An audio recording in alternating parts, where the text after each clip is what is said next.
Hi Ali, you've been doing some asthma reviews today and you've got a couple of queries for me, so how can I help you?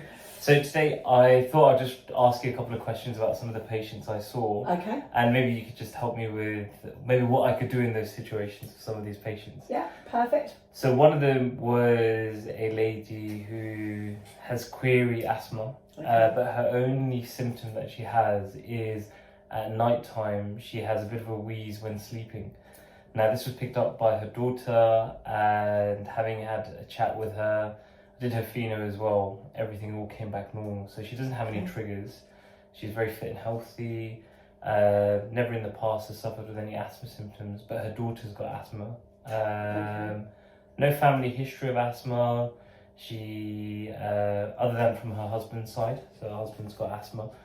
And but for about the last month or so, when the daughter stayed around, she's heard her mum sort of wheeze when asleep.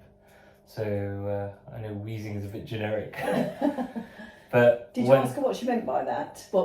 As she asked her daughter what she thinks she sounds like, what actually is the Well, wheeze? she couldn't describe it because she feels her daughter's just very anxious because of anxiety, but also has asthma as well. So the wheeze was more of a wheezing sound, but because she was like, I'm asleep, so I don't know what that sort of sounds like. Yes, yeah. So I was a bit like, I was like, okay, what could this be? Okay, FENO is normal, so it was less than 50. It was 22. Okay, right, so that's normal. She'd been given a salbutamol inhaler about a month ago after having some quick spirometry tests, which were all normal. Okay. But has never needed to use a salbutamol, really fit and well. Walks between 18 to 30,000 steps a day, works in hospitality and works as a cleaner. Okay, so does she? That was my next question, yeah. Is what her occupation is. Okay. Does she feel she has anything else apart from this wheezing that her daughter's noticed? Does she have a cough, unusual breathlessness in a way that she never used to have previously? And does she have chest tightness at all? The other three symptoms? No, of asthma? none of that. Nothing at all. No. So in itself, that may make it less likely. What age is this lady? She was 62. Right. Okay. So I asked her about smoking.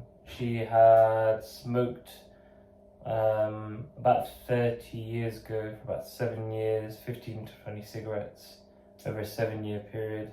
So it equated to, I think, 5 pack years when I checked it. So that's quite a low smoking pack history. Yeah, so not too bad. So 15 pack years and above puts individuals at more risk of COPD. This isn't sounding like that at all, of course, but just for our viewers, that would be significant. What I would say is, normally with asthma, you're looking at more than one symptom of the 4 symptoms of asthma. So the classic symptoms are cough, wheeze, chest tightness and breathlessness, as you know. She only has this unusual noise at night. Wheezing can mean different things to different people. It's more significant if a healthcare professional has heard wheezing on auscultation using a stethoscope at the chest, where you can actually hear audible wheezing if someone's having an asthma attack. In the absence of that, what did you do? What was the outcome of that? I'll see if I can add to it. So my thought process was to see if there's any variability from at work or at home. So I thought the best thing to do was probably home peak flow. I've asked her to do it for about 3 weeks. That's exactly what I would do. Just to sort of see if there is any sort of change in symptom or variability. She's going to keep a diary as well. She's not noticed at work when she works with sort of cleaning products that triggers her breathing, but she's exposed to those chemicals. Right. How long has she been a cleaner for? Do you know? I think most of her life. Has she? So no other past occupations that perhaps could provoke asthma? No, I could double check it there with her. I didn't, not from what I remember. No. Okay. But cleaning itself is known with the cleaning chemicals, depending on what her exposure is, can potentially cause occupational asthma, if you like. Because the other interesting thing that she mentioned was since catching COVID, she's completely clear. This was maybe a couple of years ago. Anytime that she catches a cold or the flu, it really goes straight to her chest. Does it? And that it takes her quite a little while to recover. So though she can still do all the walking, she finds it a bit of a struggle to walk upstairs and stuff when I work. So I was like, maybe. possibly. So Yeah. she has got some unusual breathlessness, just mainly on the stairs and on Yeah. an incline, but otherwise she's not noticed it at not rest or at noticed any other times. No. And any other history, such as cardiac history or No cardiac history. no? No. Okay. Everything's all else was all clear.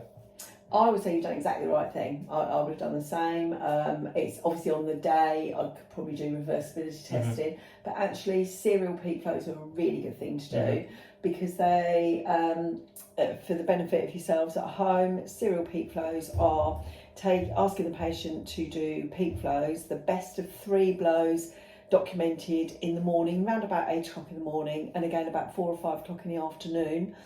Not at night at bedtime, because that actually doesn't help. It doesn't give us the variability we're looking for. So the best times are 8 in the morning, 4 or 5 in the afternoon. Do 3 blows of the peak flow, and just the highest reading can be documented, should be documented. And then what we look for is at least a 20% variability in the highest and the lowest readings over a 2-week period of minimum, and that's on a minimum of 2 occasions. So the variability should be more than 2 occasions during that fortnight. But as Ali's just said, he's asked us to do it for 3 weeks, which is even better. So that is perfectly acceptable, and that is what you're looking for, and that helps to support a diagnosis of asthma. Incidentally, you said that she got a salbutamol inhaler she'd been given but had not even used it, didn't feel the need to use it, so we don't know any response to that.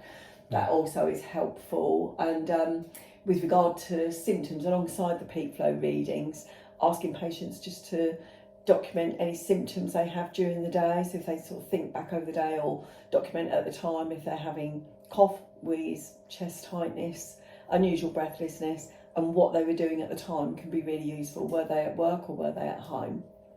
Okay, I think that's the right thing, and then we'll review her in 2 to 3 weeks' time and give her 6 weeks. I give her a little bit back. more, in terms of just so that she can do all the peak flows. Yeah, There's stress with it. Yeah, the only, I think I was saying in one of my other podcasts that one of the downsides of doing peak flows for the diagnosis of asthma is trying to get the patient to do it, and remember it's a big ask to do it even 2 weeks.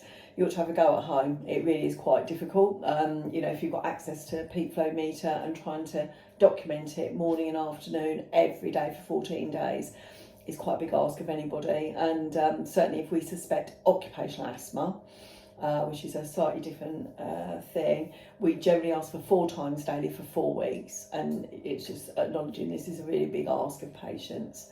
But you get a general pattern. You can get an idea by looking at the peak flows as to whether it's stable or goes up and down like a sawtooth. Okay, that effect and over 20% variability does support a diagnosis of asthma. Thanks very much, Ali. That's really useful. I hope that's been useful to you as healthcare professionals at home, or anyone that's watching that thinks they may have asthma. It's this kind of thing that we do to help us diagnose asthma. But certainly spirometry is another option. But the useful thing there was a normal FENO at the time. FENO above 50 in an adult, we'd be looking at possibly it could be a supports a diagnosis of asthma. Thanks very much for viewing. We'll do another one next time.